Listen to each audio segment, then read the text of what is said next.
जय हिंद, नमस्कार दोस्तों, आप सबका बहुत बहुत स्वागत है लाइव टाइम्स डिजिटल पर। मैं हूं अजय और मेरे साथ हैं मेरे सहयोगी सचिन।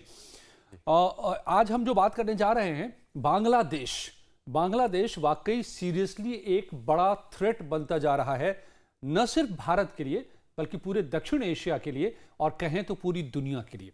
ये आपको मैं क्यों कह रहा हूं, आज हम दोनों इस पर बात करेंगे, एक एक पहलुओं पर बात करेंगे। सचिन, जो हम लोग बात कर रहे थे, जो हम लोग पढ़ रहे थे, कई सारी चीज़ें जो खबरें निकल करके आ रही हैं कि जमाते इस्लामी जो एक प्रतिबंधित संगठन के तौर पर रहा है बांग्लादेश में, न सिर्फ वो अब आज़ाद है बांग्लादेश के भीतर, बल्कि वो अपने पैर फैला रहा है।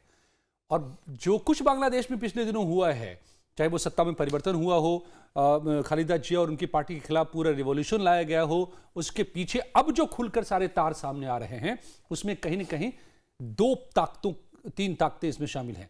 एक तो ये जमात इस्लामी जो हमेशा से प्रो पाकिस्तानी रहा है, प्रो इस्लामिस्ट रहा है, कट्टरपंथी रहा है और एंटी इंडिया रहा है। और दूसरा है उसमें मुस्लिम ब्रदरहुड की जो बात आप कह रहे थे, और थर्ड एक फैक्टर है आईएसआई। इन सब ने जमात इस्लामी को ताकत दे करके एक फ्रंट में स्टूडेंट को खड़े करके और तब ये सारा कुछ किया है। और अब उसके बाद जो हो रहा है, हाँ, वो सब इसके ये जो बांग्लादेश में जो कुछ हुआ और जमात को जो फंडिंग मिली, उसका कारण ये है कि जो ये मुस्लिम ब्रदरहुड इनका संगठन है, पूरी फंडिंग वो वहां से करते हैं। इंटरनेशनल संगठन है ये मुस्लिम ब्रदरहुड, जहां पर कई मुस्लिम कट्टरपंथी देश या कट्टरपंथी संगठन हैं जो उसको फंड करते हैं।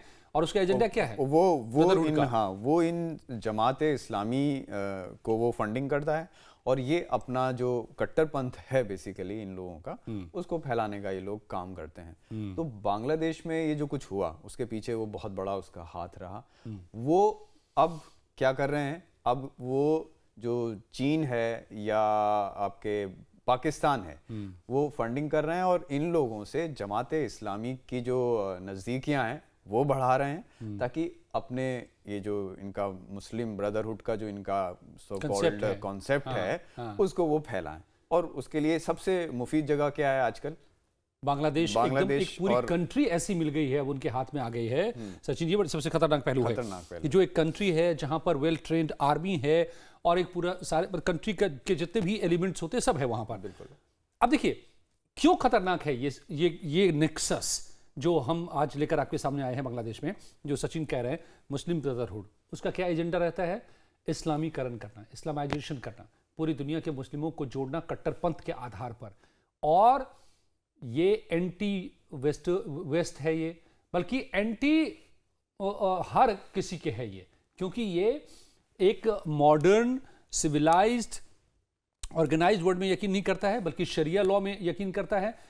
इसका जो एजेंडा रहता है वो पूरी दुनिया में शरिया लॉ को लागू करना। वही मैं कहने वाला था, ये जो इनका जो पूरा एजेंडा है ना, वो यही एजेंडा है कि भाई हम जो लॉ, हमारा जो लॉ है वो सबसे ऊपर है, उसको हम लागू करेंगे।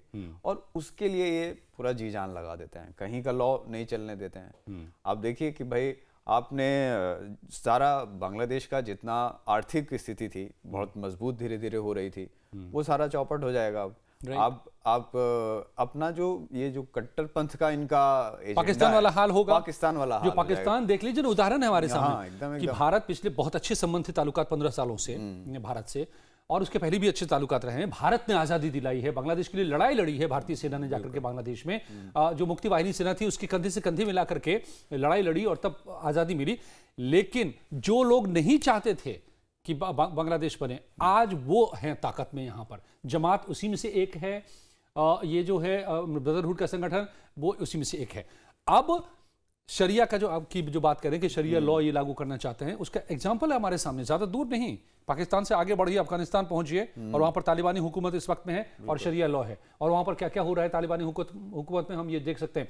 बल्कि ऐसे ही एक आतंकी ही संगठन रहा है जो अभी अभी सीरिया में काबिज हुआ है, HUT, उसके मुखिया अंतरिम प्रधानमंत्री बने हैं, उन्होंने सत्ता पलट किया, लेकिन उसने भी कह दिया है कि नहीं, हम यहाँ पर ओपन सोसाइटी बनाएंगे, हम शरिया लॉ नहीं थोपेंगे और हम मुस्लिम महिलाओं पर पाबंदियां नहीं लगाएंगे जो तालिबान कर रहा है। लेकिन यहाँ हमारे बगल में जमाते इस्लामी को ये जो मौका मिला है, उसके पीछे पूरी तरीके से मुस्लिम ब्रदरहुड है और आईएसआई है। अब उसका एजेंडा ये है कि भाई हम सबसे नजदीकी है, हमारे लिए जो सबसे बड़ा रोटी का रिश्ता है बांग्लादेश से। अब ये जो सब कुछ नेक्सस बना इनका, उससे पाकिस्तान को बहुत फायदा होगा। वो कैसे? वो ये जो आईएसआई के जितने एजेंट्स हैं ये बहुत आसानी से वहाँ भेज देंगे। अभी खबर आई है कि वीज़ा नियमों में वो ढील कर रहा है पाकिस्तान के लिए, तो जो वहाँ से वो अपने एजेंट्स बांग्लादेश भेजेगा और वो लोग आराम से फिर यहाँ पर भारत के लिए खतरा हो सकते हैं बहुत आराम से। जो सचिन कह रहे हैं ये समझिए कि जो पाकिस्तानी लोग हैं उनके बांग्लादेश आने पर बहुत सारे प्रतिबंध थे, लेकिन अब उन प्रतिबंधों को न सिर्फ हटा लिया गया है सचिन, बल्कि सिक्योरिटी जांच से भी उनको हटा दिया गया है। सिक्योरिटी नहीं होगी, सिक्योरिटी जांच नहीं होगी, यानी वो असला लेके आ रहे हैं या वो जासूसी के यंत्र लेकर आ रहे हैं या क्या कर रहे हैं, कौन आ रहे हैं, क्यों आ रहे हैं, इससे कोई मतलब नहीं है बांग्लादेश को। यानी दरवाजा खोल दिया है एक तरीके से। ये मुझे जो लगता है ये खास तौर से भारत के लिए एक सोची समझी साजिश है। बिल्कुल, मतलब भारत को किस तरीके से आप डिफेम कर सकते हैं, किस तरीके से भारत को की जो स्ट्रॉन्गनेस है, जो मजबूती जो बढ़ रहा है, जो बढ़ रहा है, तरक्की कर रहा है, उसको आप कैसे डिमीन कर सकते हैं। और ये जो आप कह रहे हैं सचिन, इसके तार बहुत दूर तक हैं। हम इस पर आगे बात करेंगे, क्योंकि सारी बातें एक बार में करेंगे तो बातें गड़बड़ हो जाएंगी और समझ में नहीं आएंगी और बहुत लंबा भी वीडियो हो जाएगा।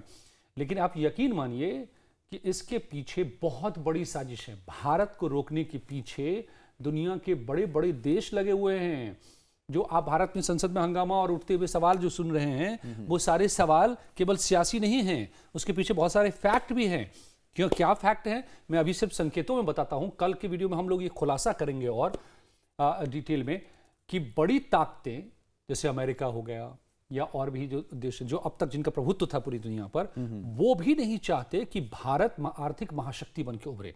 वो चाहते हैं कि भारत की डिपेंडेंसी उन पर बनी रहे, ताकि हम उनके हथियार खरीदते रहें, उनके हम औजार खरीदते रहें, उनसे मशीनें खरीदते रहें, उनकी कारें खरीदते रहें, उनके टीवी फ्रिज खरीदते रहें। उनके लिए तो हम मार्केट है। अगर हम मार्केट नहीं रहेंगे, अगर हम स्ट्रॉन्ग खुद ही बना लेंगे अपने प्रोडक्ट्स, फिर उनके प्रोडक्ट्स कहाँ जाएंगे? तो मेक इन इंडिया का जो मूवमेंट यहाँ चल रहा है, और जो इंडिया 5th लार्जेस्ट इकोनॉमी से 3rd लार्जेस्ट इकोनॉमी और बनने की तरफ है, उसको रोकने के लिए ये बड़ी बड़ी साजिशें बुनी जा रही हैं। भाई देखिए, अमेरिका का क्या एजेंडा? अमेरिका का ये एजेंडा है, वो हथियार बनाता है और सब जगह सप्लाई करता है, सब देशों को सप्लाई करता है।